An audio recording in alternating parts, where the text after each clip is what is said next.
Day 10. Jake awakened when daylight made its way into the bedroom around the closed blinds and curtains. He had no idea what time it was. He realized he slept through the night without incident. That's a good thing, he thought. He must have gotten warm enough beneath the covers last night because he finally drifted off to sleep. He pushed the covers away and sat up on the edge of the bed. He ached all over. His joints stiff, his bones ached, and the lump on the back of his head throbbed. It didn't throb as intensely as it did before he slept. He knew his body felt the way it did because of his fall from the bridge into the water. He often heard that people who jump from tall bridges either for sport and accidentally hit the water, or purposely to commit suicide, shatter every bone in their bodies when they hit the water's surface. When you hit the surface of the water, it's like hitting cement because the surface tension is solid. To break the surface tension is why divers jump feet first or put their hands above their heads when they dive. He was thankful the bridge didn't sit any higher than it did, above the water. He was thankful still that he survived the fall in the first place. He stretched and rubbed his stiff knees and shoulders before he got out of bed. He stood up and walked to the wing chair to see if his clothes were dry. They were, so he changed into them. His jeans were stiff because of the way they dried, but he knew they would loosen up as he moved about inside them. His shoes were damp. He put them on anyway because he couldn't run around barefoot.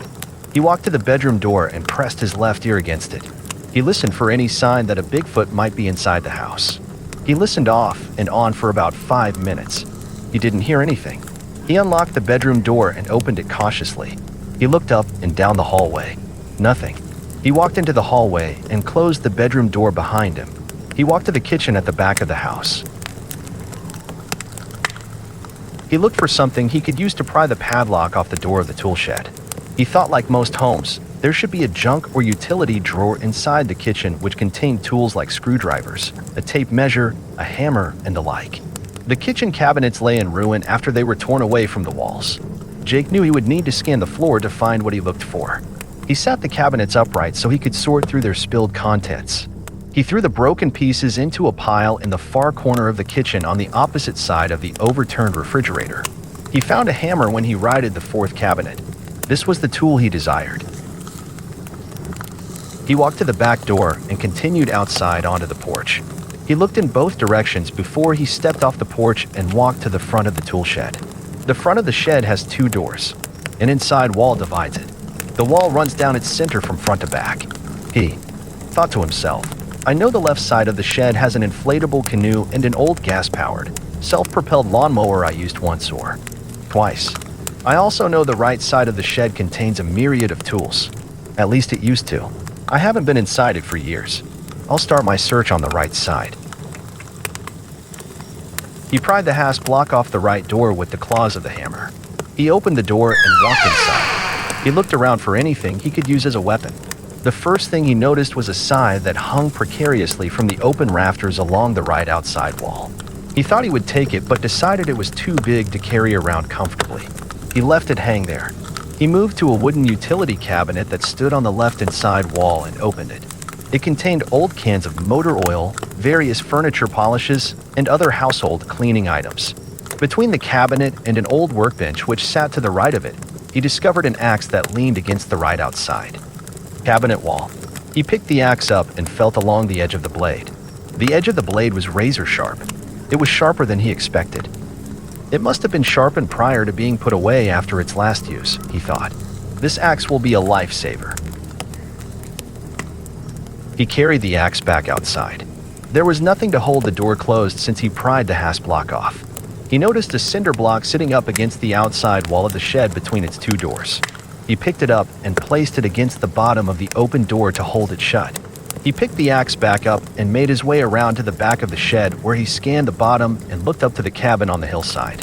Jake didn't see any sign of the creatures, so he walked across the bottom toward the cabin. He stopped to rest when he made it to the bottom of the hillside. He scanned the tree line in both directions before he climbed the path which led to the cabin. He approached the cabin and noticed the door was closed. He thought, I know I left it open yesterday when we left. Steve and Bo questioned why I was going to close and lock it in the first place. They said if we didn't escape, we wouldn't make it back here. I guess I proved them wrong because I'm now standing outside of it. I didn't much care if the creatures destroyed it yesterday after thinking about comments. That's why I didn't lock it up. But now, because the door's closed, I wonder if maybe a Bigfoot has taken up residence inside it. He cautiously and quietly approached the door and stopped to listen for any noise inside the cabin. He didn't hear anything, so he gently pushed against the door to open it. It didn't budge. He knew a Bigfoot couldn't have placed the brace in its cradle on the other side of the door. He suspected either Steve or Bo or both of them were inside. He quietly knocked 5 times on the door. He didn't hear anything. He knocked again, but this time louder. He heard movement come from inside that sounded like a chair scoot across the floor away from the table. He shouted, "Is there anyone in there?" When he uttered his last word, he heard someone remove the brace from its cradle and set it down near the door. The door opened. Bo stood inside the doorway clad only in his underwear. Jake's eyes widened, his jaw dropped. "Man, am I happy to see you." "Likewise," Bo said as he held onto the door frame. Jake had a million questions for Bo, but the first question he asked was, "Have you seen Steve?" "No. I thought you might be Steve. I didn't know if either of you survived the bridge collapse. I suspected you didn't make it because I didn't see you hanging onto the left cable after the right cable gave way. Once I realized you weren't hanging there, I looked at the river below where Steve and I hung, but I didn't see you there either. I assumed the river swept you downstream." Bo scratched his arm. When the right cable snapped, I fell into the river. The river carried me downstream for nearly 3/4 of a mile before I made my way to shore. I had a hell of a time as I tried to swim to shore. The current of the river was so swift I couldn't grab a hold of anything to stop myself from being carried farther downstream. I finally grabbed onto a fallen tree that jutted out into the river and used it to pull myself to shore. I'm so beat up and banged up, I could barely get up to open the door for you when you knocked and shouted. Bo's condition was obvious. He was bruised from his forehead to his knees. Jake assumed his bruises were caused from when he hit the water. He looked rough. His new bruises and those he sustained when he got thrown from the truck and landed in the treetops when he and Jean wrecked the day before yesterday covered the majority of his body. Jake asked, "Well, are you going to invite me inside?" Bo stood upright and turned around and limped back away from the door. Jake set his axe down outside the cabin and stepped inside. "How'd you get the lantern lit when I had my cigarette lighter with me?" "There wasn't any other way to light it. I carefully used a spoon to fish a couple of burning embers from out of the stove to light it. I lost my cigarettes and lighter in the river when I fell in along with my watch and wallet. I slept in the retreat last night and found a small box of kitchen matches that I used to light a couple candles." "Do you have the matches on you?" "No. I left them in the bedroom because I plan to sleep there again tonight. We're going to have to get them if we're going to stay here in the cabin," Bo said. Jake said, "The cabin is safer than the retreat because there's no way to board up all the windows and doors." Bo thought about it for a few seconds. "Yeah, you're probably right," he said as he sat down at the table. Jake joined him and sat down. He sat in the chair across from him that was closest to the stove and faced the door. Jake stood back up and walked over to the corner of the room to rifle through his duffel bag before he asked Bo any more questions. He fished through it to find a pack of cigarettes. He found a pack all the way in the bottom of the bag. He pulled it out and opened it while he walked back over to the table and sat back down. Jake took a cigarette out of the pack and lit it using the flame from the lantern. He took a couple drags from it. "Did you not see any sign of Steve at all last night?" "No," Bo said, looking at the floor, his shoulders slumped. "After I made my way to shore, I laid in the tree line along the riverbank to figure out my next move. I heard the other turnbuckle give way, and the bridge hit the water while the river carried me downstream. I figured you and Steve were still hanging onto the cable when it let go and didn't survive the fall. I didn't know if I should try to make my way back upriver to check on you both, or if I should try to make my way back to the cabin. I was freezing to death because I was wet, so I decided the first thing I had to do was get warm. I'm sorry for not trying to find you." "I completely understand, and don't worry about it," Jake said, leaning back with his hands behind his head. "I tried to search for you and Steve when I walked back toward the bridge and then back downstream a short distance from where I washed up on the sandbar. Like you, I was also cold and had to get somewhere where I could get warm. I ended up in the retreat where I spent the night asleep in the bed in the master bedroom. After I thought about where you or Steve might have ended up, I decided to look here in the cabin. Bo looked at Jake. The cabin was the best place to start your search. This is the only place I could think to hide out and get warm. Once I made sure no creatures were lurking around near the cabin or inside it, I came inside and lit the lantern. I closed and braced the door. Some of the embers still burned in the stove, so I restarted a fire to heat the cabin up, but it burned out sometime overnight. I took my wet clothes off and laid them over the shelves near the stove to dry while I stood in front of the stove to get warm. Once I got warm, I crawled into the cot and went to sleep. I've only been awake and sitting here at the table for about 20 minutes before you knocked on the door. Where should we begin our search for Steve? Jake asked, sitting up and leaning forward. Your guess is as good as mine. I think the first place we should start is the bridge. Maybe we can scour the riverbank and find where he got out of the river. What happens if we can't find him? We'll have to search until we find him, Bo said and asked, where'd you find the axe you were carrying?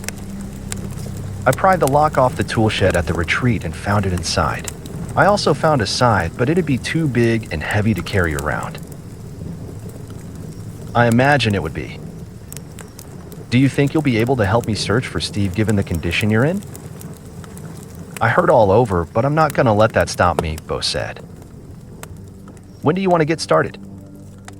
As soon as I get dressed. Jake stepped outside and scanned the bottom while Bo got dressed. He looked toward the end of the bottom along the tree line to see if he could find any evidence where Steve might have crossed through it. The only thing he noticed was a series of impressions in the weeds that led away from the tree line near the river and toward the far end of the bottom. He suspected those impressions were left by the creatures when they buried the smaller Bigfoot yesterday. He doubted Steve would have walked off in that direction if he exited the river near there. He thought he could have if he was discombobulated after he fell into the river. It was dark and Steve could have been confused and headed off in the wrong direction. Bo walked to the door and poked his head out. Are you hungry? Not really.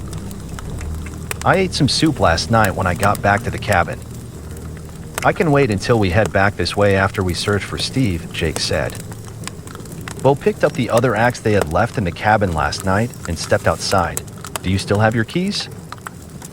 Yeah, as always. Bo turned around and closed and locked the door. Jake picked up his axe and they made their way down the path to the bottom of the hillside below the cabin. They stopped just inside the tree line and scanned the bottom for any sign of the creatures and discussed what they planned to do first. It's been quiet, Bo said as he looked out over the bottom. There hasn't been any sign of the creatures since the incident at the bridge last night. Maybe the commotion caused by the bridge collapse drove them deeper into the woods, Jake said. Could have. We need to stay alert, Jake said as he scanned the tree line. I figure they'll be back at some point. Since the creatures are quiet, it might be a good time to head to the crash site and give Gene a proper burial. I've thought about that. It's going to be hard to dig a grave without a shovel. I noticed a couple shovels in the tool shed when I broke into it and found the axe earlier.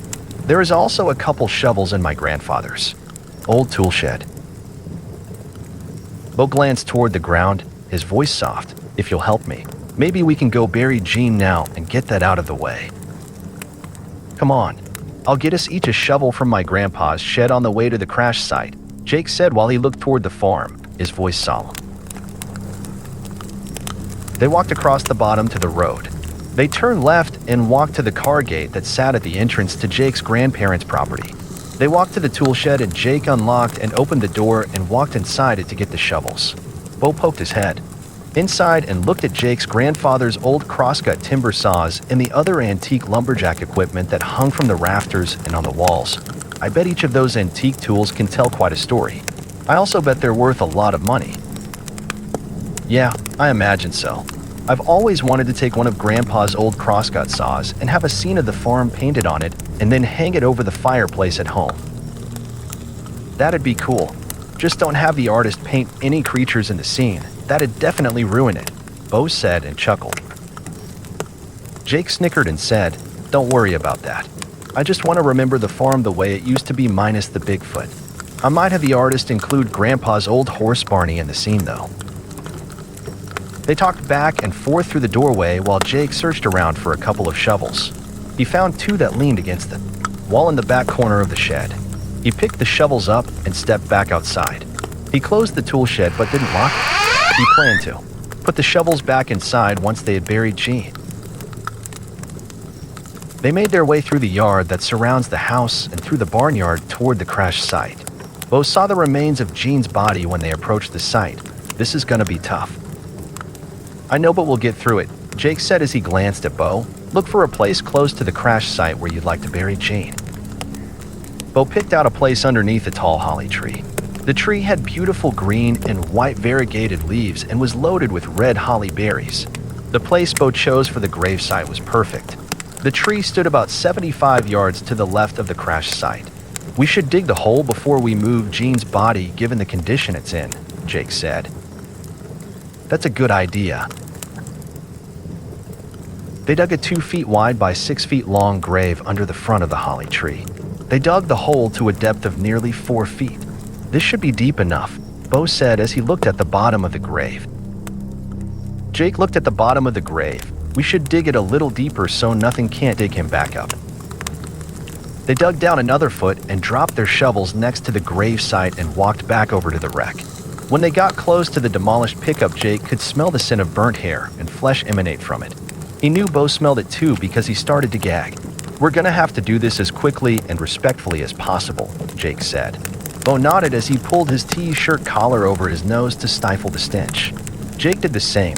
While speaking through the top of his T-shirt, Jake said, I'll carry Gene under his arms if you carry him by the legs.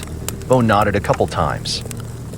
Jake grasped Gene underneath his arms and dragged him free from the wreckage.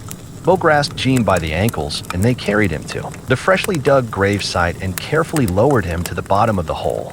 The hole was short, so they had to reposition him and bend his legs so he would lay flat in the bottom of the hole. Once repositioned, Jake picked up the spade shovel and filled the hole back in. Bo picked the other shovel up and helped him. They finished the job after several minutes. They pulled their T-shirt collars away from their noses when they finished. Do you want to say a few words? Jake asked as he glanced at Bo. Yeah, being it's the right thing to do, I suppose I should, Bo said as he looked at the grave. Jake bowed his head. Bo prayed, Dear Heavenly Father, please accept my buddy Gene into your pearly gates. Please watch over him and bring peace to me and his family when I tell them what happened to him. Dear Lord, please protect me and Jake and lead us to Steve. Please help the three of us make our escape from this place and lead us back to safety. I ask it in Jesus' name, amen. Amen, Jake said and asked, Do you want to make a marker for his grave? I'd like to leave the handles of both shovels stick out of the ground near the head of it. I believe his parents will want to retrieve his body so they can give him a proper burial. That sounds like a plan. They drove the blades of both shovels into the ground near the head of Gene's grave. They picked up their axes and walked back through the barnyard toward the house. Along the way, Jake said, I want to stop at the river to wash my hands and arms to get the mud and smell from Gene's body off me. That sounds good, Bo said, his voice glum. They walked to an area that Barney had used at one time to access the river to drink. They both kneeled and used the icy water to rinse the mud, debris, and odor from their hands and arms. When they finished, they made their way back through the yard and walked down the road toward the collapsed bridge. They followed the same route they took the night before to get to the bridge. They noticed all the bodies of the creatures they killed last night were gone as they made their way down the road. They could clearly see the destruction that occurred last night when they approached the bridge in the daylight. On their side of the bridge, they noticed at least 1/4 of the bridge remained intact as it hung over the riverbank. They noticed how the cables were still attached to their turnbuckles when they looked at the main steel support arches. They saw how the turnbuckles were bent and stretched and how they snapped in two. They discovered how the steel anchors were pulled completely out of the ground as they continued to look at the wreckage. The anchors were caught up in the cross braces on either side of the steel support arches.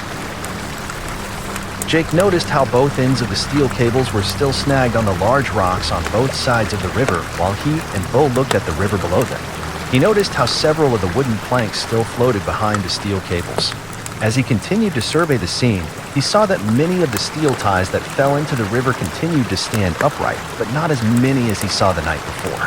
He imagined the swift current had dislodged more of them from between the rocks, and they sunk to the bottom of the river and out of sight. I saw all this last night when I made my way back in this direction looking for you and Steve, Jake explained. I'm surprised the cables were snagged on the rocks, Bo said. I figured the current would have carried the other ends downstream. One of those heavy support ties would have killed you, and Steve, if one of them would have hit you when the bridge finally came down. Yeah, you're right. The ones that stick up out of the water look like they were driven straight down into the riverbed. If one of them would have hit me or Steve, I know it would have killed us instantly. Both you guys were lucky, Bo said. It became apparent the Bigfoot that caused the bridge to collapse made its way back out of the water when they surveyed the embankment on the other side of the river. They assumed this to be the case when they noticed a wide pathway that led to the top of the embankment. Several large rocks, small saplings, and patches of underbrush were pulled away from the steep riverbank and now lay along the edge of the river below. Bo said, I don't know if the torn up area on the other side is because of the Bigfoot or if it's because the bridge scraped the riverbank when it came down. I suspect it was caused by the Bigfoot, Jake said as he pointed across the river. You can clearly see several deep depressions in the dirt that resemble hand in the impressions. I suspect the impressions were left by the Bigfoot when it crawled to the top of the embankment. Upon closer inspection, Bo nodded. It sure looks that way, doesn't it?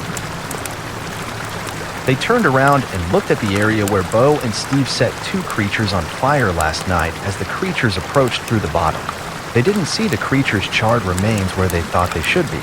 They did notice two burnt grassy areas and knew that was where the creatures met their demise. It looks like the creatures were busy last night recovering all their dead kinfolk, Bo said. It does look that way. I wonder if they recovered all the bodies. Bo shrugged, his eyes narrowed. Huh?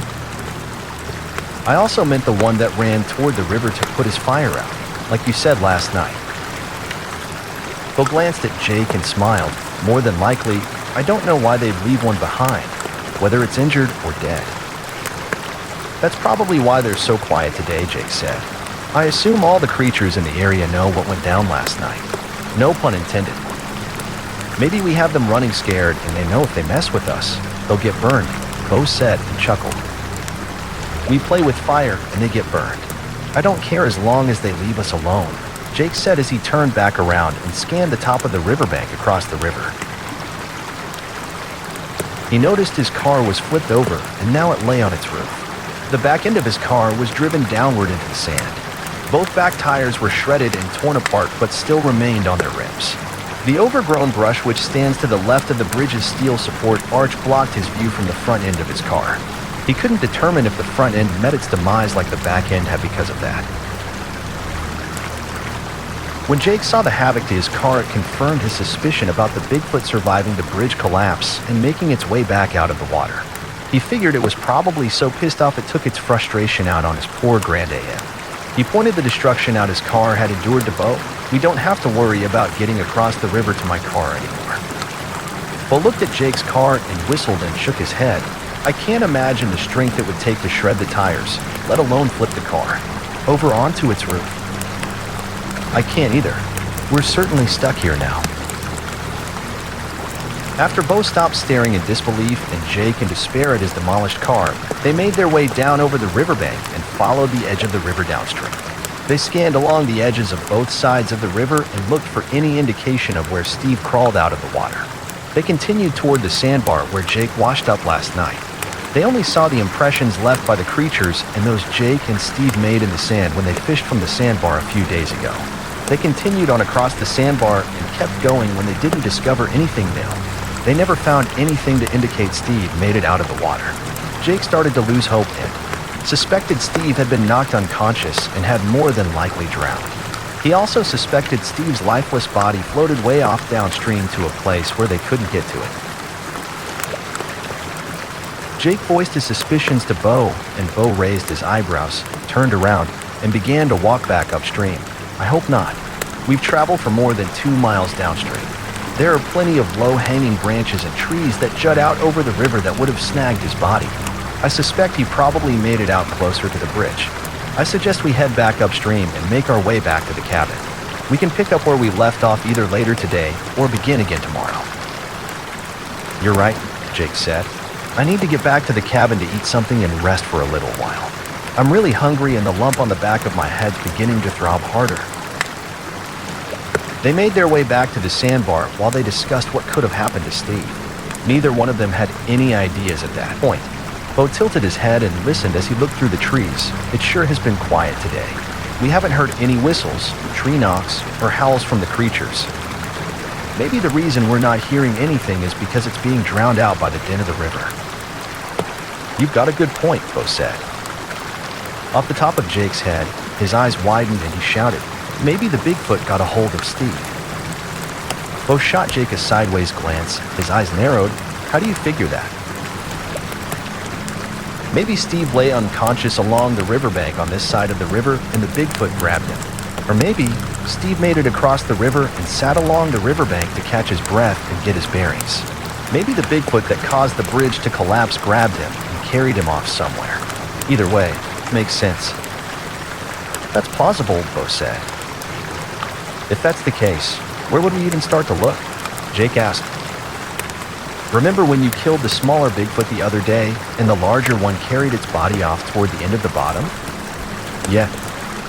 Didn't it sound like that's where all the other creatures in the area went to attend the funeral and pay their respects? Yeah. What's your point? If that's where the larger Bigfoot buried the smaller Bigfoot's body, that might be one of the main areas where the creatures live. Your theory sounds plausible, Jake said as he raised his eyebrows. We should go check out their home turf. I think it'd be too dangerous for us to attempt to go look around in there.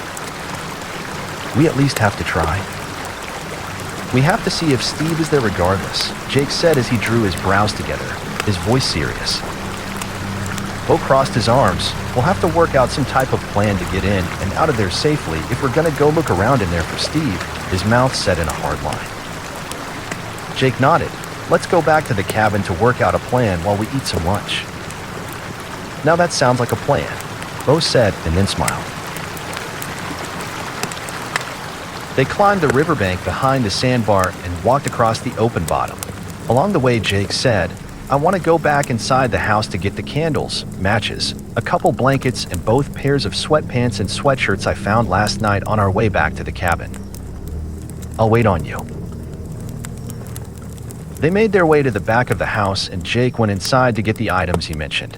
He gathered the candles, blankets, and sweat clothes from the bedroom. He walked back to the dining room to get as many candles as he could find and to look for more kitchen matches. He looked through several drawers of the built-in china buffet before he ran across several more candles and a brand new, extra-large box of matches. He read the packaging on the large box of matches and it indicated there were 50 individual boxes inside it and each box contained 300 matches. He knew this was a good thing because they wouldn't have to ration the few matches which remained in the single box he found last night. He picked everything up and walked back outside and told Bo what he had found. Good. We'll be able to light fires in the cook stove and we'll be able to keep the lanterns burning until we run out of kerosene, Bo said.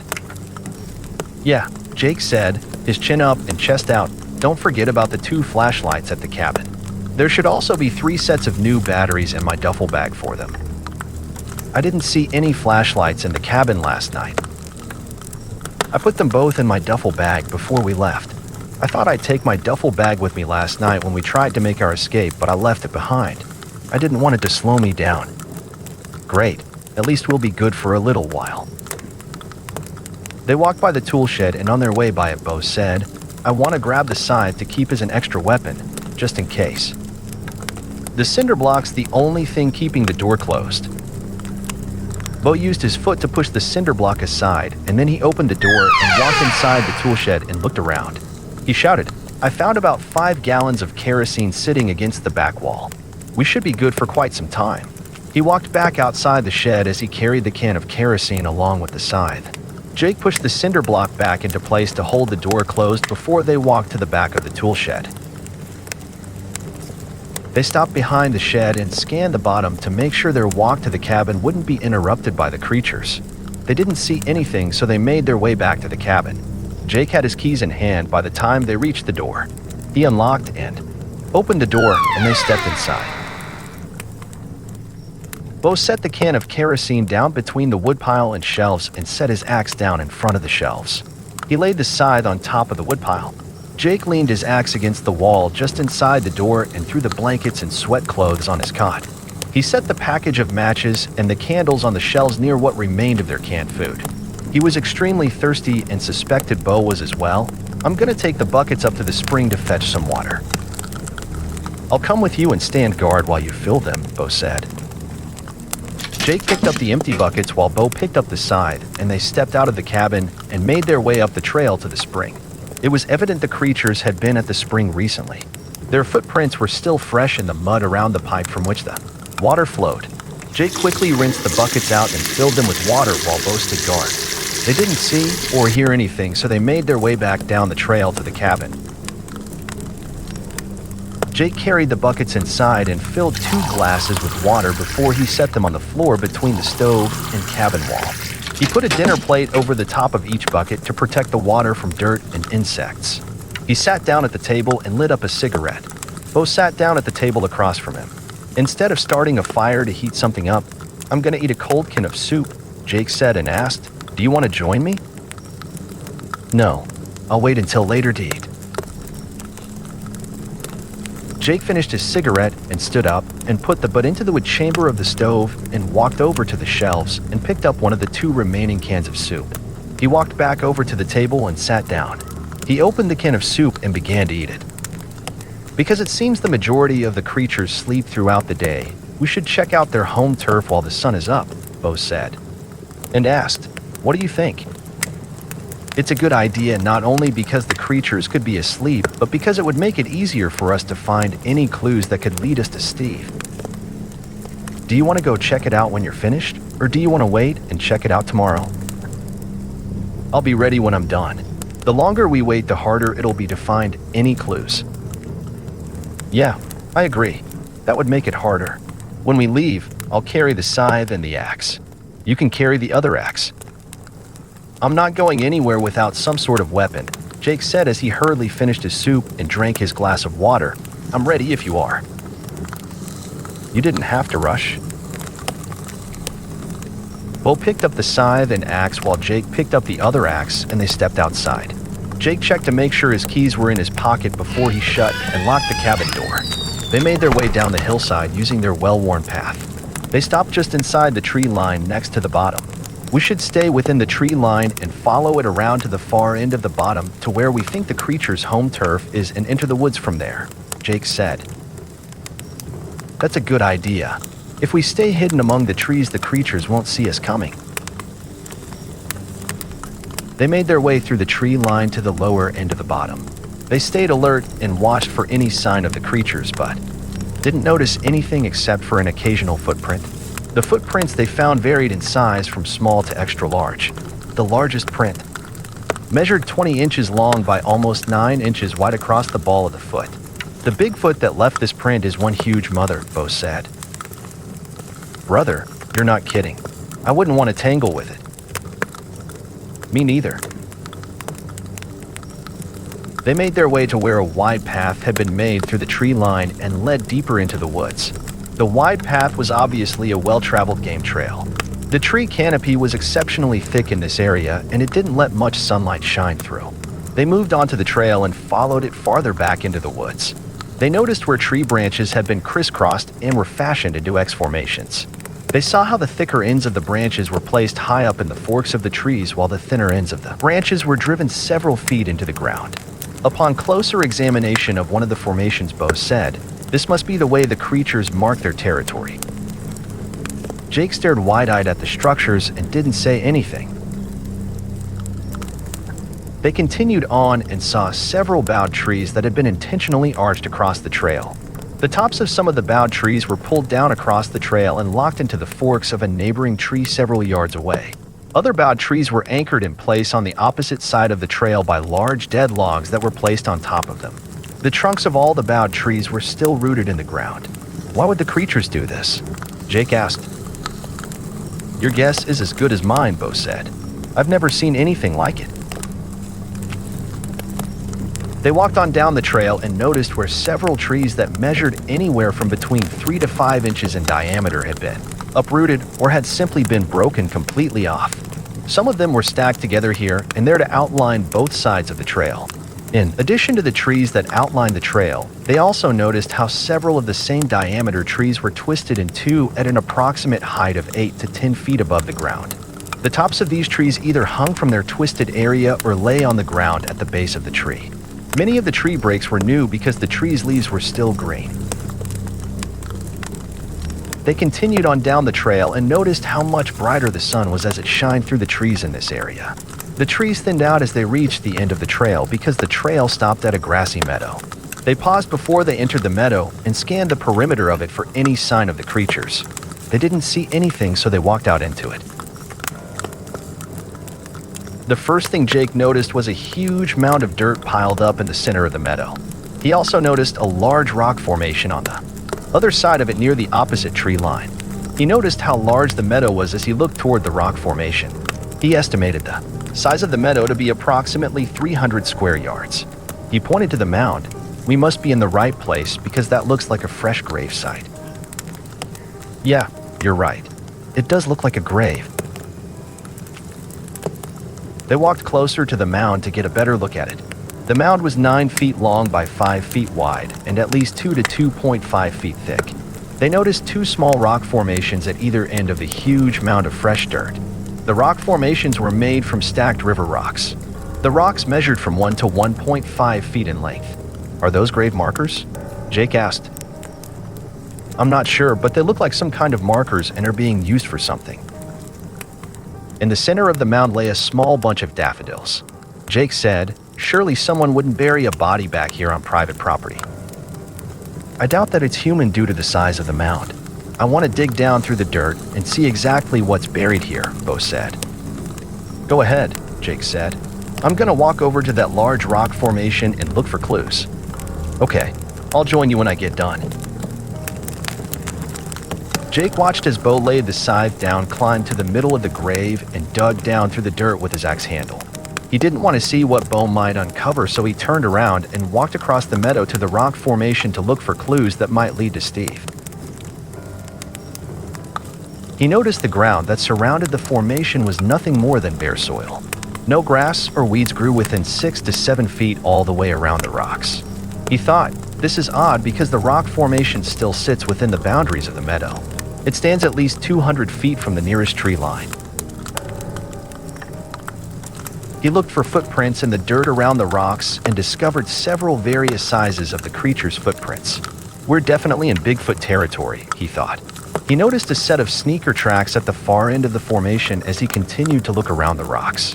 They were Steve's sneaker tracks. He remembered the center of the rubber outer soles of Steve's sneakers left a distinctive impression in the sand. He noticed Steve's impressions when they fished from the sandbar the other day and earlier when he and Bo crossed it. The balls of Steve's old sneakers were well worn. They were devoid of any tread lines and trademarks. They left the center of his imprints bare when he walked. Jake shouted, "I found something." "I found something too," Bo shouted. "Come take a look." Jake walked back over to Bo and saw he had removed a square section of dirt from the middle of the mound.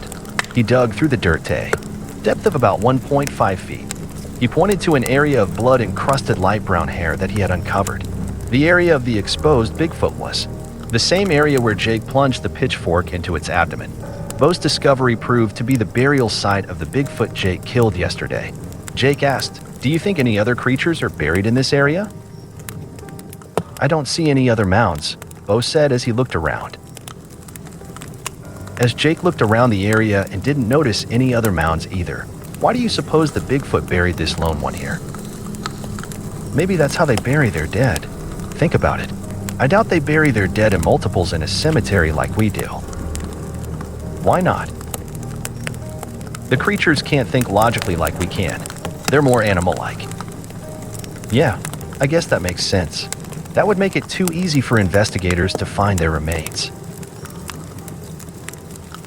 Bo quickly pushed the dirt back over the top of the exposed area of the dead Bigfoot's body. He placed the daffodils back on the top of the grave where he had found them. Jake turned around and walked back to the rocks while Bo followed behind him. I think Steve's been in this area, Jake said. How do you know that? Look at the sneaker imprints on the ground on the other side of the rocks, Jake said. The soles of Steve's old sneakers are balled across the ball of the foot. I saw the imprints on the sandbar when we crossed over it earlier. I didn't know if the imprints belonged to you or Steve. Jake turned his right foot up so Bo could examine the tread of his sneaker. His sneakers were fairly new, so the tread was still intact all across the ball of his sneaker. I don't think Steve would have wandered in here on his own, Jake said. I think my theory about the Bigfoot kidnapping him is now more feasible than ever. It sure looks that way. They examined Steve's sneaker tracks and discovered they continued down a path that led away from the rock formation and into the woods. His tracks re-entered the woods opposite the game trail they followed into the meadow. One large pair of Bigfoot prints also headed in the same direction as Steve. The initial Bigfoot prints were behind Steve's sneaker prints in the dirt. This indicated to Jake and Bo the Bigfoot walked behind Steve. We need to follow the footprints because they might lead us to Steve, Jake said. Hold on. I need to walk back over to the grave and pick up the scythe before we head off down the trail. Bo walked over to the gravesite and retrieved the scythe and then rejoined Jake back at the game trail. They could plainly see the direction Steve and the Bigfoot went. The forest stuff and underbrush was disturbed all along the way. They would occasionally come to an area on the trail that was devoid of forest stuff and underbrush, and they could clearly make out Steve's and the Bigfoot's impressions in the wet dirt. Jake said, "It looks like Steve's limping on his left leg when they came upon his and the Bigfoot's imprints. The left toe imprint from his sneaker points outward away from his midline when he places his toe on the ground. Look at the scuff marks on the ground where he set his heel." Bo examined the prints and nodded. Steve must have somehow injured his left leg. It's still not clear if the Bigfoot's following Steve or if it's ushering him down the trail. They followed the trail through the woods for quite a long distance. Bo said, "I can't believe the lack of wildlife in this area." "I know," Jake said. "There's no birds chirping, no squirrels or chipmunks scurrying about, no deer grazing, and no insects buzzing around. It's like all the normal forest creatures vanished. It seems when the creatures are near, the woods become eerily silent." "It does seem that way." Jake motioned for Bo to stop when they came upon a curve in the trail. He pointed to a small piece of light blue cloth laying on the ground. He walked up to the small piece of cloth and bent over and picked it up and examined it. The cloth was frayed around its edges and it contained a hemline. "This is a piece of the shirt Steve wore yesterday," Jake said as he handed the cloth to Bo to examine. "It does look like a piece of his shirt," he said as he examined the frayed material. Jake said, "Maybe he's trying to leave a trail for us to follow." "That's possible." Bo handed the cloth back to Jake and he put it in his right front jeans pocket and said, "Come on, maybe we'll find some more clues." When they rounded the curve in the trail, Jake spotted another small piece of light blue fabric laying on the ground about 50 feet in front of them. He bent over and picked it up on their way by. He examined this piece of cloth and determined it was an exact match to the piece he found earlier. "There's now no question that he's trying to lead us to him," Jake said. "I can't argue with you." The footprints along the trail look fairly fresh. "They look as if they're only a few hours old," Jake said as he pointed to the footprints. "The imprints and marks along the trail do look recent. Steve and the Bigfoot might only be a couple miles ahead. Come on, maybe we can catch up to them." A loud scream emanated from the forest about 300 yards to their left. The scream sounded like it came from near the hillside. Bo said, "It sounds like we might be getting some company." "I hope not, because I don't think I could run very far." "You only have to be able to outrun the slowest person on your team," Bo said and chuckled, "and right now, that'd be me." They continued down the trail for roughly another 100 yards or so when Bo asked, "Can we stop and rest a few minutes? My back and legs hurt." "That's fine. I need a break too. My legs and back hurt like hell." A large fallen pine tree lay to the left of the trail next to where they stopped. They sat down on it to rest. Bo said, "We need to pay attention and listen for any noise in the woods coming from the direction of where we heard the scream." "Don't worry, I've been listening and keeping an eye out too." They rested for nearly 15 minutes. They never did hear anything more to indicate the screaming Bigfoot was headed in their direction while they rested. They stood up and continued down the trail for another 200 yards before they discovered another piece of Steve's shirt. Jake picked it up and put it in his pocket with the others. The trail curved sharply to the right as they continued on and led straight to a large fallen pine tree at the river's edge. The huge root ball of the pine tree lay fully exposed above the surface of the ground. The pine tree itself laid completely across the river. Jake discovered another small piece of Steve's t-shirt at the base of the tree near the root ball and another piece on the tree itself halfway across the river. He pointed to the piece that lay in the middle of the fallen tree and said, "They're now on the other side of the river." "It sure looks that way," Bo said. "And as much as I hate to say this, we need to head back to the cabin. The sun is riding low in the sky, and it'll most likely be dark before we make it back out of the woods and into the bottom." "You're right. I don't want to be trapped in these woods after dark, especially without a light. We can pick this trail back up in the morning." "Let's head back," Bo said as he glanced at Jake. They guessed they were probably 3 miles downstream at that point. They turned around and started to make their way back to the grassy meadow. They discussed the possibilities of where the Bigfoot could have taken Steve along the way. Jake thought about the old homestead property that sat on the other side of the river and wondered if the Bigfoot forced Steve to go to a cave over there. He remembered there weren't any caves over there because it was just open bottom and pasture land. The only caves were in the mountains that sat on the other side of that property. Jake said, "If we cross the river where Steve and the Bigfoot did, it'll bring us out onto an old abandoned homestead property that's still owned by the Whites. The Whites own quite a few acres of land over there. There's an old dirt road that sits at the top of the riverbank, and it runs straight through their property. The road starts near the bridge and runs for about 4 miles before it dead ends at the river farther downstream. Where the road ends at the river is where the Whites' property line ends. My dad used to let me sit in his lap and drive up and down that road when I was big enough to see over the steering wheel in his car.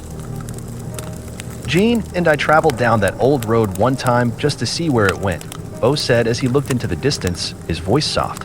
Gene even commented on how open the land is and how there really isn't any trees around except along the riverbank. "It looks like they headed off that way," Jake said. "Maybe the Bigfoot that has Steve has a cave on the other side of the river somewhere up in the mountains." Jake looked at Bo, and Bo was a little choked up. Tears began to form at the inside corners of his eyes. Jake assumed it was because he missed his buddy Gene. "You know, man, I don't remember if I told you yesterday how sorry I am for the loss of your buddy Gene. Here I am asking you to help me find my buddy Steve, and I didn't once consider how you're feeling." "I'm really sorry, Bo."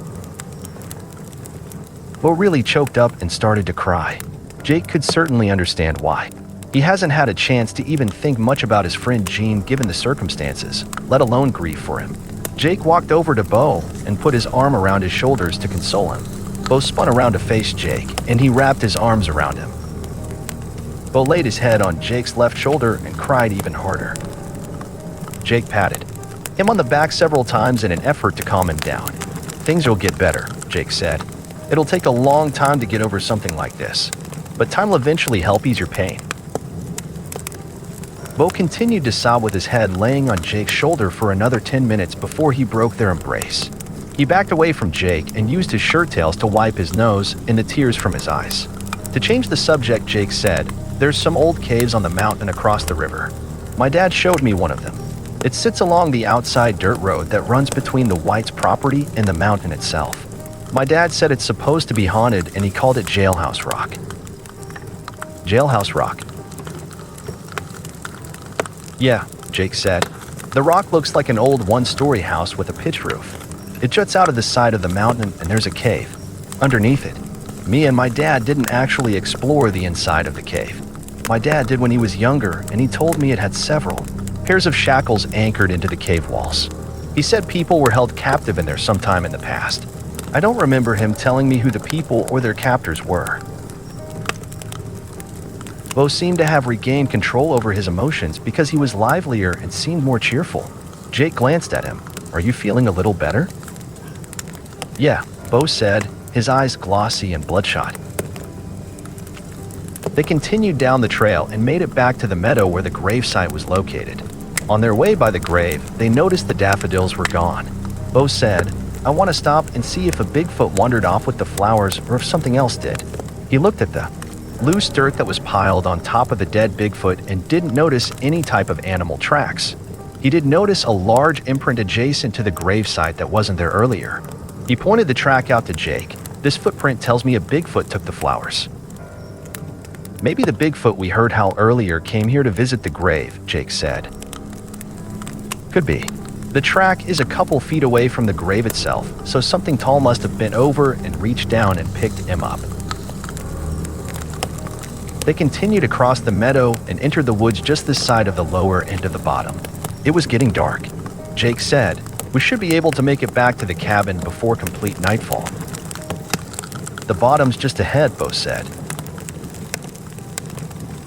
They exited the woods into the bottom and decided to cut across the bottom itself to get back to the cabin instead of hiding inside the tree line.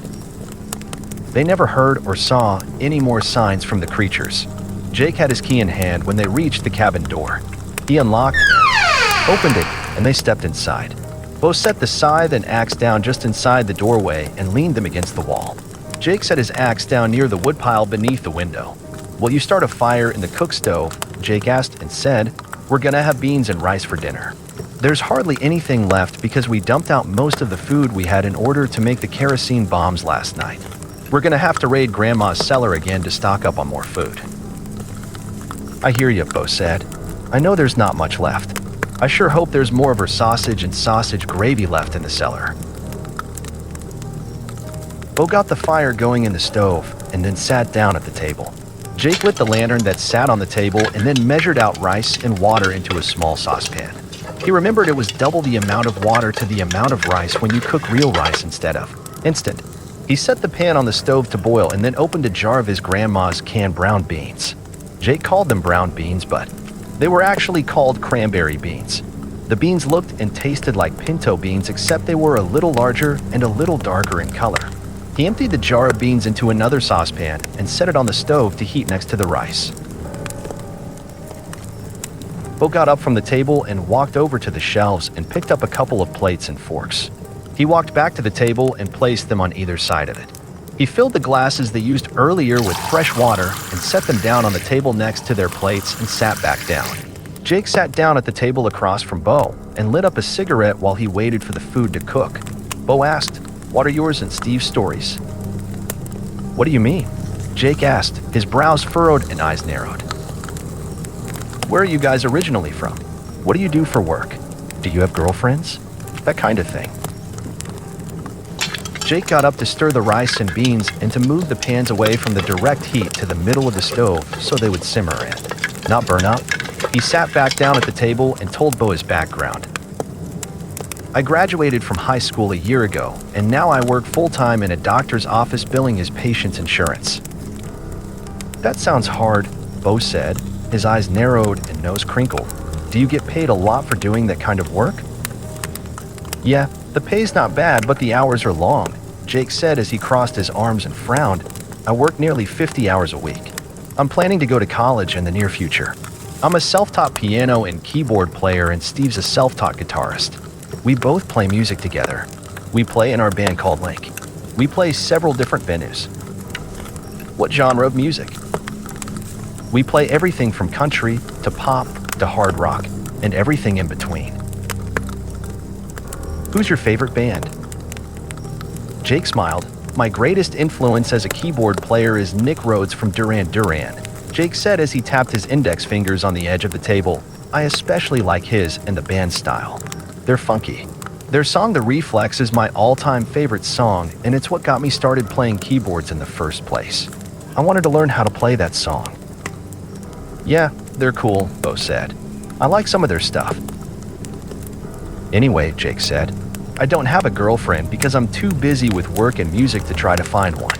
I still live at home with my parents in Warren, Ohio."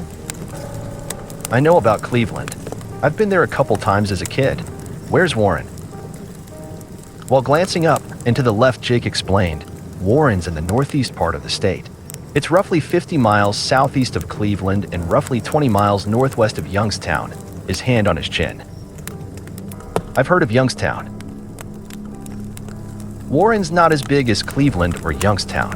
There's only about 50,000 people who live there. It's a nice city. It's only about 5.5 hours from here if you drive straight through. Anyway, Steve works part-time at a fast food restaurant, and he's planning to leave to join the Air Force in a couple months. He does have a girlfriend, and her name is Valerie. He lives at home with his mom and dad in Champion, which is a small suburb of Warren. Now it's my turn. What are yours and Gene's backgrounds? Jake cringed just as he asked Bo that question because he didn't want to remind him about his buddy Gene right away. Bo took a deep breath. Gene and me were born and raised in West Virginia. I met Gene when I moved to Buckhannon and started to high school. I'm originally from Clarksburg, and Gene was born and had always lived in Buckhannon. When I graduated from high school a couple years ago, I started working in my dad's auto shop. Do you make good money as an auto mechanic? Yeah, I make a pretty decent living at it. Gene worked as a full-time manager at Heck's department store in Buckhannon. He planned to go to West Virginia University in Morgantown this fall. He was going to major in business management. Do you have any hobbies? Do you play any instruments? I play a little acoustic guitar, Bo said, his nose crinkled. I mainly like to rebuild cars and motorcycles and fish and hunt. What kind of music do you like to listen to? I mostly like country and pop. You know, the top 40 kind of stuff. Do you have a favorite band or song? Jake asked. Yeah, Lynyrd Skynyrd is my favorite band. My favorite song is Sweet Home Alabama, said that and smiled. That's cool. I like that song too. Anyway, Bo said, Gene and me still live at home with our parents, and that's what's allowed me and him to save our money to buy the old McAdams farm. I don't have a girlfriend, but Gene did, and his girlfriend's name's Mary. It must be nice to be as young as you are and own your own property. Yeah, it is. Gene and me got it fairly cheap. Like I told you yesterday, I suspect the McAdams got tired of getting hassled by the creatures. There ain't nobody around up there. Everyone's moved away. Yeah, that surprised me when you said that yesterday. We just bought it and use it as a hunting retreat. We like to hunt on our property and come down here to fish in the river. Gene and me came here for a week-long vacation just like you and Steve did, but got trapped by the river due to a couple days of heavy rain after we got here, Bo said and frowned. I didn't know the river be up as much as it is when we got here, Jake said. I planned to ford it, but that didn't work out. You said you graduated from high school a couple years ago. I suspected we weren't too far apart in age. Yeah, I figured we're all pretty close to the same age, Bo said as he glanced at Jake and smiled. I'm 19 and Steve will be 19 in August. Bo said, I'm 22 and Gene would have been 22 on his next birthday, which I think would have been in October, as his stomach growled. Dinner's ready. Go ahead and help yourself. Bo stepped up to the stove and loaded up his plate. He sat back down at the table and waited for Jake. Jake got up and filled his plate and joined Bo back at the table. We should say a prayer, Bo said. It feels like the right thing to do. Go ahead. Bo prayed, Father, we thank you for this meal. Bless the nourishments of our bodies. Bless this cabin and those who sit at this table. Please take Gene into your mighty kingdom and protect Steve and guide Jake and me to find him, dear Lord. Please help us to escape from here and get back home to our families. We ask it in Jesus' name. Amen. Amen. They just began to eat when they heard a wood knock ring out on the hillside above the cabin. Oh no, Jake said, his eyes wide. Do you think the creatures will attack the cabin tonight? If Steve's theory's right, they very well might. Jake said, it does seem they only really attack after dark. It does seem that way. Should I close and brace the door? It might be a good idea. Bo got up and closed and braced the cabin door. Just as he sat down, another would knock rang out in the bottom below the cabin. Jake said, it sounds like they have us surrounded. It sounds that way, Bo said after he took a bite. I hope the cabin will still hold strong. I don't think it'll survive too many more brutal attacks like it did the night before last, Jake said as he glanced around the room. I wouldn't worry too much about it because your grandfather built this cabin as solid as a rock. He built it like a fortress. Jake and Bo finished their meal and then waited for the assault to begin. Oddly enough, they didn't hear anything more from the creatures. Jake said, maybe the creatures decided to leave us alone for the time being. I wouldn't count on it. This is probably the calm before the storm. Jake pushed his plate to the middle of the table and lit a cigarette. I need to see a man about a horse. Jake laughed and said, I haven't heard that expression since before my grandpa died. He used to say that all the time when nature called. If you gotta pee, get a chamber pot out from under one of the cots to pee in. Bo got up to take care of his business while Jake got up and mixed the leftover beans and rice together into one pan on the stove. He set the pan off to the side of the stove to cool so he could put its contents into the empty mason jar the beans came out of. He said, if the creatures start to attack the cabin, it'll more than likely be a long night. I'm gonna need to drink some coffee to make it through it. Do you want a cup? Yeah, I could drink a cup or two. Bo finished his business and sat down at the table. Jake put 2 more pieces of firewood in the stove to keep the fire going. He filled the coffee pot with water and grounds and placed it on the stove to boil. He walked over to the wooden shelves and picked up 2 cups and placed them on the table before he sat down to join Bo. He had just gotten seated when one of the creatures let loose with a long howl that sounded like it came from just outside the door. Jake said, those damned howls are intense. They sound like an air raid siren. Yeah, they're intense and they're extremely loud. I don't know how any living creature can make a sound so loud, Bo said. They continued to sit and talk quietly at the table to see if they could determine what the creature's next move might be as the howl faded. Either the Bigfoot that howled or a different one struck the back wall of the cabin. It struck the wall so hard a large piece of chinking fell from between the logs and hit the floor near the heads of the army cots. A 3-inch tall by 16-inch long hole was now present between the 4th and 5th courses of logs just above and to the right and near the middle of Bo's cot. This put the hole about 3.5 feet above the cabin floor. Jake said, we're gonna have to move the cots away from the hole in the wall. No shit. Jake showed Bo how he and Steve patched up the other hole in the chinking that was created by the Bigfoot that broke through the cabin window the other day. Steve toenailed a piece of firewood over the hole to seal it back up. We don't have any more nails to patch up the nail. 1. The Bigfoot I told you about that broke through the window put its hand through the hole where the chinking was and grabbed the log from the inside to try to dislodge it from the cabin. Steve kept beating the Bigfoot's hand away with a piece of firewood and I smashed its hand and fingers with my oak club. I swung that sucker like a baseball bat. After I smashed its hand, it shrieked and finally let go of the log and retreated back into the woods.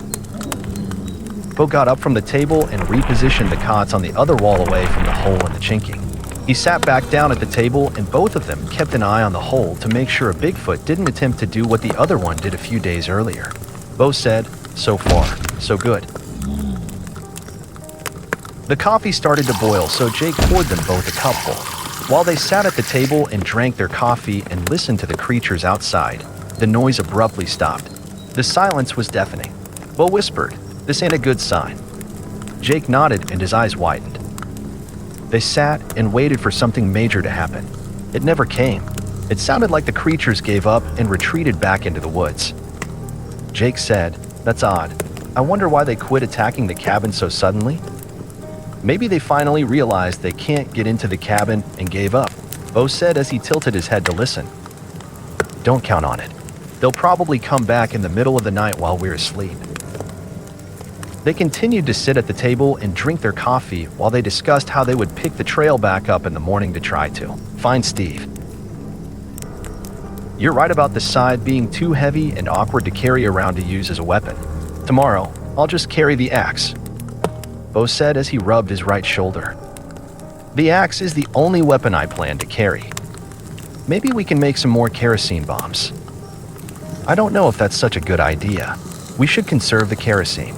We don't know how long we'll be trapped here. Maybe we can just make a few of them and leave them in the cabin. That way we'll have them in case we have to fend off the creatures if they get extremely aggressive and don't give up. If we never use them, we can recycle the kerosene back into the lanterns. It might be a good idea to make up a few of them after thinking about how we can recycle the kerosene, Jake said. I'm tired and I'm going to turn in. Which cot do you want to sleep in? Bo asked. The one away from the hole in the wall. Great. You want one of the creatures to reach through the hole and grab a hold of me while I sleep. Jake laughed and said, "Better you than me." Bo got up and walked across the room and pulled his cot closer to Jake's and farther away from the wall and the hole. "Are you going to turn in as well?" "I want to drink another cup of coffee and smoke another cigarette before I go to bed." "Okay, I'm going on to bed," Bo said. Jake watched as Bo stripped down to his underwear before he laid down in his cot and covered up with the blanket that he had taken from the retreat earlier this morning. "I'll turn the wick down on the lantern and leave it burn all night," Jake said. "It's too dark in here if we have to get up to do anything in the middle of the night." "Okay, it shouldn't bother me." Jake poured himself another cup of coffee and lit another cigarette. He used the flame from the lantern to light his cigarette before he turned the wick down to dim the cabin. He sat there and thought, will we ever find Steve? Why would the Bigfoot force Steve off in a direction? To somewhere across the river? At least Steve's alive because we found his footprints in the bits of cloth from his t-shirt. Jake forgot about the pieces of Steve's t-shirt he stuck in his pocket earlier. He fished them from out of his pocket and laid them on the table. He thought, how will we rescue Steve if one or more creatures are holding him captive? Why are they holding him captive in the first place? Will they kill him? Will they kill him and eat him? Are these creatures cannibals? He was uncertain about his last realization because of the way the creatures bury their dead and because of the half-eaten deer that he and Steve found in the barnyard several days earlier. He knew he had a lot of unanswered questions he would have to discuss with Bo the following morning. He heard Bo snoring softly, so he assumed he fell asleep. He finished his cup of coffee and a cigarette. He put the spent cigarette into the fire chamber of the stove to burn it up. He made his way over to his cot and dragged the chamber pot out from underneath it to take a leak in before he climbed into his cot to go to sleep. After he finished his business, he returned the pot back underneath his cot and then laid down. He covered himself with the blanket they had left in the cabin from before and drifted off to sleep.